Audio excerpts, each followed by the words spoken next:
Imagina por un momento que has muerto en el antiguo Egipto. Tu cuerpo yace inmóvil, pero tu viaje apenas comienza. Ante ti se abre un camino oscuro hacia el Duat, el inframundo egipcio. Y allí, esperándote en las sombras, hay una figura que todos los egipcios conocían y temían, un ser con cuerpo de hombre y cabeza de chacal negro. Su nombre es Anubis, y durante más de 3000 años fue el juez supremo de las almas, el embalsamador divino, el guardián que decidía si merecías la vida eterna o la aniquilación total. Pero Anubis es mucho más que un simple dios de la muerte. Su historia está llena de transformaciones, secretos familiares y un papel fundamental en uno de los sistemas de creencias más sofisticados de la historia humana. Hoy vamos a descubrir quién era realmente Anubis, porque los egipcios lo representaban como un chacal, y qué función cumplía en el viaje más importante que cualquier persona podía emprender, el viaje hacia la eternidad. Los orígenes de Anubis están envueltos en misterio y contradicción, como corresponde a un dios tan antiguo. Existen varias versiones de su nacimiento, cada una revelando aspectos diferentes de su naturaleza. La versión más conocida nos cuenta una historia de engaño y consecuencias divinas. Neftis, diosa de la noche y esposa de Set, el caótico dios del desierto, no podía concebir hijos con su esposo. Desesperada, adoptó la forma de Isis, la hermana de su esposo, y sedujo a Osiris, el dios de la fertilidad y señor del orden. De esta unión ilícita nació Anubis. Cuando Set descubrió el engaño, su furia fue monumental. Neftis, temiendo por la vida de su hijo, lo abandonó en el desierto.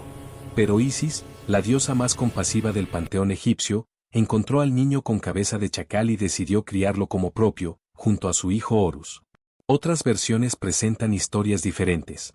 Algunos textos lo describen como hijo de Ra, el dios Sol, o como hijo directo de Osiris e Isis. Esta multiplicidad de orígenes no era una contradicción para los antiguos egipcios. Cada templo, cada región, tenía sus propias tradiciones, y todas eran igualmente válidas. Lo que sí sabemos con certeza es que Anubis es uno de los dioses más antiguos de Egipto. Aparece en los textos de las pirámides, algunos de los escritos religiosos más antiguos del mundo, datados alrededor del 2400 AC. Pero su culto probablemente es aún más antiguo, surgiendo en el periodo predinástico. ¿Por qué un chacal? La respuesta es práctica y profundamente simbólica. Los chacales merodeaban por los cementerios del antiguo Egipto, desenterrando cadáveres. Los egipcios, en lugar de ver esto como una profanación, lo interpretaron como una señal. Si los chacales estaban tan cerca de los muertos, debían conocer los secretos de la muerte. Así, transformaron a esta criatura carroñera en el protector supremo de los difuntos. El papel más importante de Anubis era como el patrón de los embalsamadores, el inventor de la momificación misma. Y esta función tiene su origen en el mito más importante de la mitología egipcia. El asesinato de Osiris es la historia fundacional. Set, consumido por la envidia hacia su hermano Osiris, ideó un plan terrible. Durante un banquete, presentó un sarcófago bellamente decorado y prometió regalárselo a quien cupiera perfectamente en él. Por supuesto, estaba diseñado exactamente para las medidas de Osiris. Cuando Osiris se recostó dentro, Set cerró la tapa de golpe, la selló con plomo fundido y arrojó el sarcófago al Nilo. Pero eso no fue suficiente. Cuando Isis logró recuperar el cuerpo de su esposo, Set lo encontró, lo despedazó en 14 partes y las esparció por todo Egipto. Aquí entra Anubis. El joven dios con cabeza de chacal, junto a Isis y Neftis, emprendió la búsqueda de los fragmentos de Osiris. Cuando los reunieron, Anubis realizó el primer embalsamamiento de la historia. Con sus propias manos divinas, lavó el cuerpo, lo ungió con aceites sagrados, lo envolvió en vendas de lino blanco impregnadas con resinas, y pronunció las palabras mágicas que preservarían a Osiris por toda la eternidad. Este acto estableció el procedimiento que los egipcios seguirían durante milenios. El proceso de momificación era complejo y duraba 70 días. Días 1 a 4, se lavaba el cuerpo con agua del Nilo y vino de palma.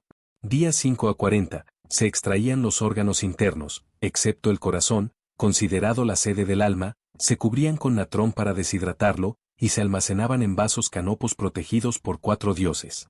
Días 41 a 70, se rellenaba el cuerpo con lino y especias, se envolvía meticulosamente en capas y capas de vendas, y se colocaban amuletos protectores entre las vendas. Durante todo este proceso, los sacerdotes embalsamadores usaban máscaras de Anubis. No estaban simplemente trabajando como Anubis, se creían que eran Anubis temporalmente, sus manos eran las manos del dios. Cada gesto, cada palabra pronunciada, replicaba lo que Anubis había hecho por Osiris. La momificación no era solo preservación física. Era una transformación mágica que permitía al difunto renacer en el más allá, tal como Osiris había renacido para convertirse en el señor del Duat. Pero el verdadero momento de Anubis llegaba después de la muerte, en la ceremonia más importante del viaje al más allá, la psicostasia, el pesaje del corazón. Imagina la escena. El difunto ha navegado por las aguas peligrosas del Duat, ha superado demonios y serpientes, ha recitado los hechizos correctos del libro de los muertos. Finalmente llega a la sala de las dos verdades, un inmenso salón donde 42 dioses juzgadores están sentados en tribunal. En el centro de la sala hay una balanza gigantesca. Y junto a ella está Anubis. El dios con cabeza de chacal toma tu corazón, el órgano que los egipcios creían contenía todos tus pensamientos, memorias, acciones y esencia misma. Lo coloca cuidadosamente en uno de los platillos de la balanza. En el otro platillo coloca la pluma de Maat, la diosa de la verdad, la justicia y el orden cósmico. Esta pluma no es un símbolo abstracto, representa el peso de todas las leyes morales del universo. El proceso comienza. El difunto debe recitar la confesión negativa, declarando los pecados que no ha cometido. No he causado sufrimiento a otros. No he matado. No he ordenado matar. No he robado. No he causado hambre. No he mentido. No he adulterado las medidas de grano. No he dicho falsedades. No he tenido relaciones sexuales con un niño. No he blasfemado contra los dioses.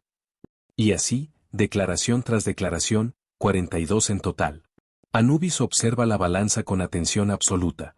Su papel es crucial, debe garantizar que el proceso sea completamente justo, que nadie manipule los resultados, ni siquiera los dioses. Es el árbitro supremo. Tot, el dios de la sabiduría con cabeza de ibis, está junto a él, listo para registrar el veredicto en su paleta de escriba. Hay 3 posibles resultados. 1. El corazón equilibra perfectamente con la pluma, el alma ha vivido según Maat. Anubis proclama la victoria del difunto y lo conduce ante Osiris, quien le concede la vida eterna en los campos de Aru, un paraíso donde el trigo crece hasta la altura de un hombre y la felicidad es infinita. 2. El corazón es más ligero que la pluma, esto es raro, pero indicaría una vida de excepcional virtud. El resultado es el mismo que el equilibrio perfecto. 3. El corazón pesa más que la pluma, los pecados han hecho el corazón pesado. Este es el peor resultado posible. Si el corazón pesa más, Anubis no puede hacer nada. Las leyes de Maat son absolutas. El corazón cae de la balanza, y en ese momento, una criatura monstruosa que ha estado esperando en la sombra se abalanza sobre él. Su nombre es Ammit, la devoradora. Tiene cabeza de cocodrilo, torso de leopardo y cuartos traseros de hipopótamo, las 3 criaturas más peligrosas del Nilo. Ammit devora el corazón, y con él, destruye completamente al difunto. No hay infierno de tortura eterna, simplemente dejas de existir. Para los egipcios, esto era peor que cualquier tormento, la aniquilación total, no dejar rastro en el universo. Anubis, a pesar de su poder, no sentía placer en esto. Era simplemente el guardián del orden cósmico. Pero los textos nos dicen que Anubis podía ser misericordioso con aquellos que mostraban genuino arrepentimiento, que habían vivido vidas imperfectas pero honestas.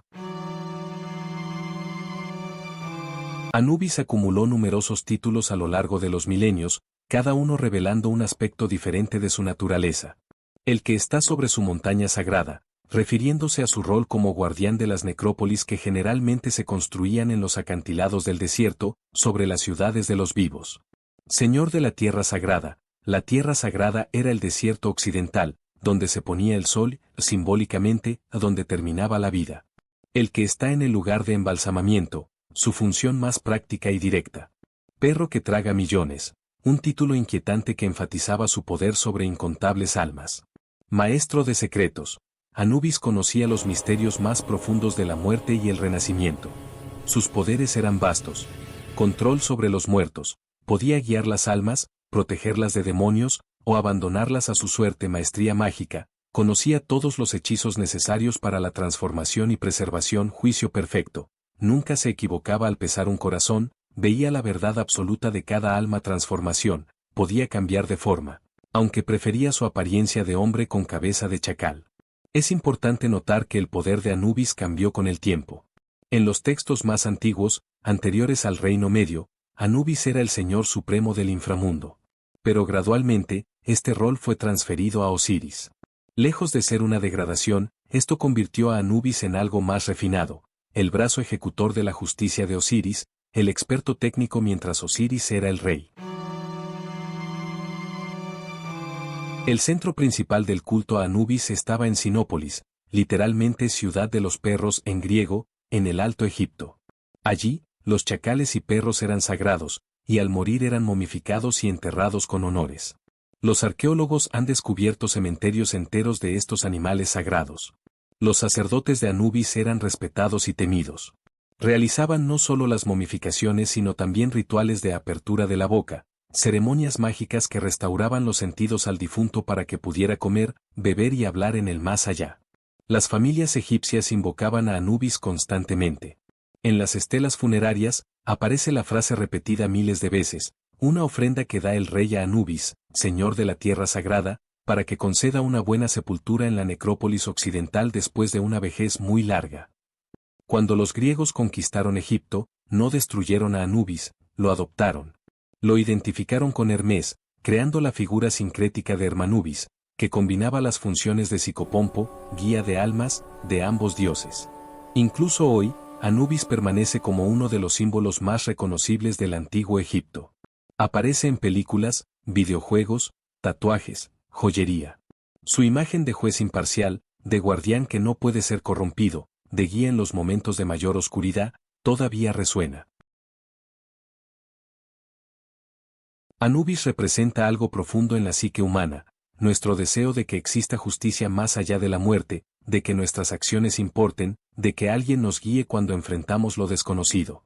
Los antiguos egipcios creían que la muerte no era un final sino una transformación. Y en esa transformación, necesitabas un guía en quien confiar absolutamente.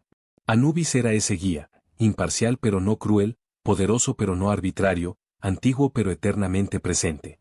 Su balanza sigue siendo un recordatorio, que vivamos nuestras vidas de manera que, cuando llegue nuestro momento, nuestro corazón sea ligero como una pluma.